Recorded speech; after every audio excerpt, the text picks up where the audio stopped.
लोकसभेमध्ये प्रश्न विचारण्यासाठी पैसे घेतल्याच्या आरोपांमध्ये महुआ मोइत्रा यांची खासदारकी रद्द करण्यात आली आहे। नैतिकता समितीच्या चौकशीमध्ये त्या दोषी ठरल्यामुळे ही कारवाई करण्यात आलेली आहे आणि त्यामुळे 3 राज्यांमधील भाजपच्या विजयानं बॅकफूटवर गेलेल्या इंडिया आघाडीला हा दुहेरी धक्का आहे का? तसंच भाजप विरोधामध्ये इंडिया आघाडीची धार आणखी वाढणार का? या प्रश्नांनी जन्म घेतलेला आहे। पाहूयात याच प्रश्नांचा धांडोळा घेणारा आमचा हा स्पेशल रिपोर्ट। सांसद श्रीमती महुआ मोइत्रा का आचरण अनैतिक और संसद सदस्य के रूप में अशोभनीय है और इस कारण उनको लोकसभा सदस्य बने रहना उपयुक्त नहीं होगा। जो सदस्य इस प्रस्ताव के पक्ष में हाँ कहें, जो विरोध में ना कहें, मेरे विचार में निर्णय हाँ वालों के पक्ष में हाँ वालों के पक्ष में प्रस्ताव स्वीकृत हुआ। The ethics committee has no power to expel. This is the beginning of your end. जब नाश मनुष्य पर छाता है तो पहले विवेक मर जाता है। अदानी समूह आणि पंतप्रधान मोदींवर टीका, उद्योजकांकडून पैसे घेऊन प्रश्न विचारल्याचा आरोप, नैतिकता समितीच्या चौकशीत दोषी आणि त्यानंतर खासदारकी रद्द।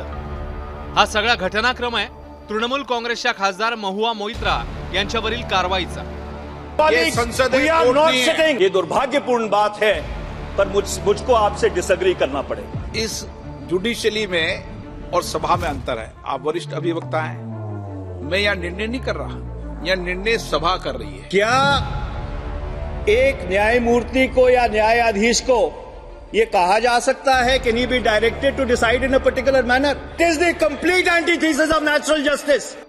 खासदारकी रद्द होताच महुआ मोइत्रा संतापून सभागृहाबाहेर पडल्या आणि भाजपवर वार केले, ज्यावर भाजपने आता पलटवार केले। महुआ मोइत्रा ने जो कारनामे किए तो बंगाल में कहावत है चोरेर मायर बड़ो गला, मतलब जो चोर होता है उसकी माँ ज्यादा चिल्लाती है चोरों को लेकर, चोरी को लेकर। तो ही है, एक तो चोरी किया, उसके पर सीना जोरी। दुपारी लोकसभेत नैतिकता समितीचा अहवाल मांडला गेला। समितीच्या शिफारशी स्वीकारल्या गेल्यावर तृणमूल तर्फे मोइत्रांना बोलण्याची संधी द्यावी अशी मागणी करण्यात आली, मात्र ही मागणी फेटाळण्यात आली। What is important is that if this Modi government thought that by shutting me up they are going to do away with the Adani issue, let me tell you this, that this kangaroo court has only shown to all of India that the haste and the abuse of due process you have used demonstrates how important Mr. Adani is to you and to what length you will go to harass a single woman MP into shutting her into submission. Punjab, Sindh, Gujarat, Maratha, Dravida, Utkala, Bongo. You don't have the Punjab. Sindh is not ours. Dravid is not yours. Utkal is not yours. Bongo is not yours. Where do you think you're going to rule us? Where do you think you get this brute majority from? The ethics committee has no power to expel. You have assumed the powers of a quasi-judicial authority and imposed a penalty on me that you have no power to do. You have disregarded due process, proportionality and abused every tenet. This is the beginning of your end. जब नाश मनुष्य पर छाता है तो पहले विवेक मर जाता है। We are going to come back and we are going to see the end of you. तर ममता बॅनर्जींनी या कारवाईवरून भाजपचे कान टोचलेत।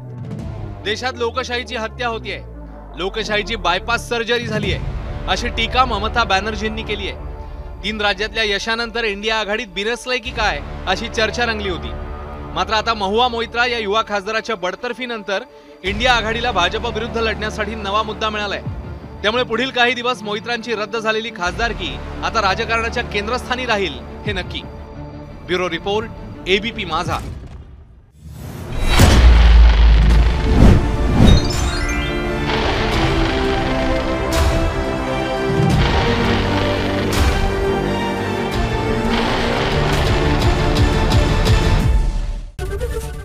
एबीपी माझा, उघडा डोळे बघा नीट।